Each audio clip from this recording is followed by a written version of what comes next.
Hi everyone, tonight we're going to be learning about the two-party system in the United States. I like to call this lesson, Come on Barbie, Let's Go.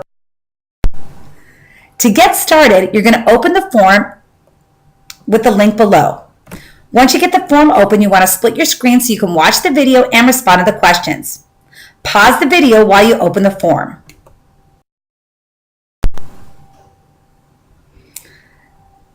Take a look at the self-assessment. The first bullet point identifies similarities and differences between political parties is the area we're going to be focusing on this evening. So just take a moment and think about that. How much do you know right now about the political parties in the United States?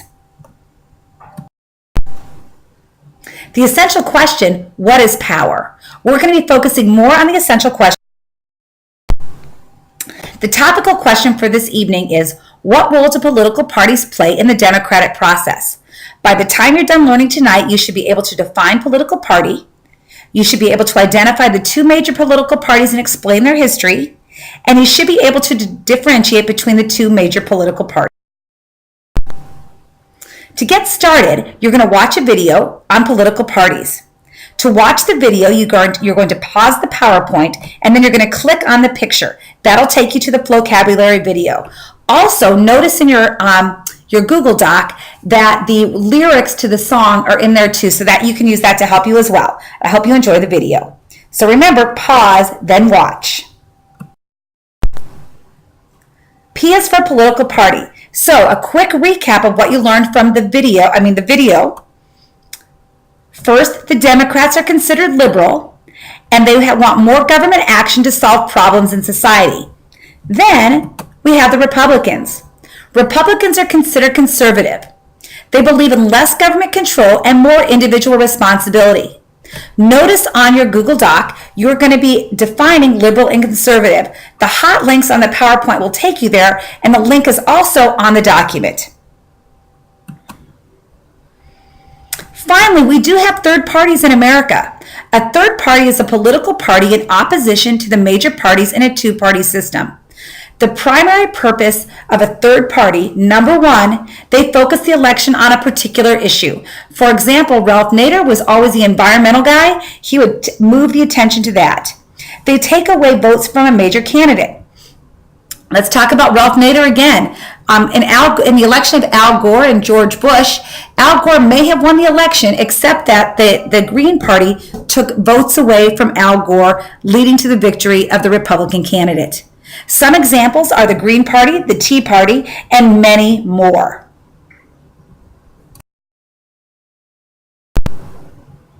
Just to note, the Constitution and political parties.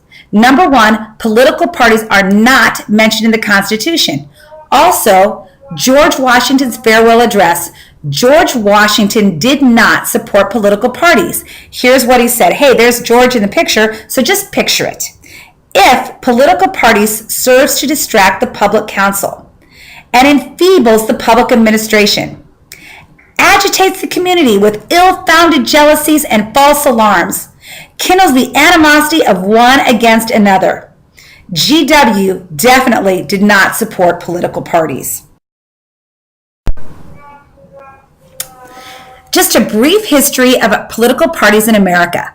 If you guys remember, we had the Battle of Ratification. Our first political parties were the Federalists versus the Anti-Federalists.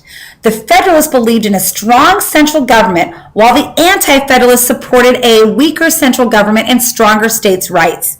In the end, the Federalists won with a stronger central government, but the Anti-Federalists got what they wanted with the Bill of Rights.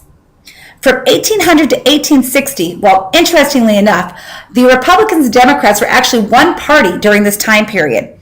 Then the parties split. We have the era of the Democrats with Andrew Jackson kind of being the leader. And then we have the formation of the Republican Party.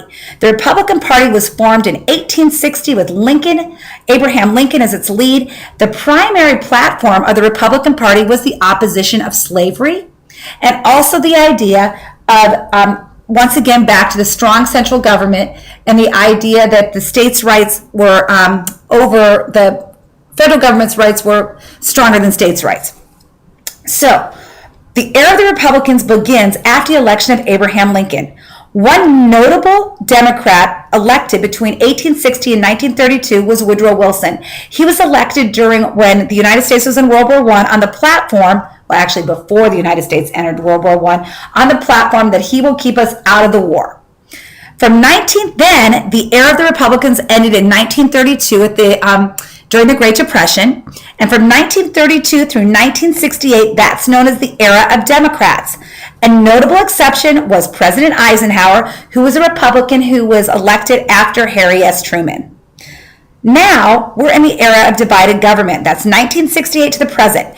And if you look at the history of our political parties, we seem to go back and forth between a Republican being nominated and a Democrat being nominated. A Republican being nominated, then a Democrat being nominated. Example would be George Bush, Bill Clinton, George Bush, Barack Obama.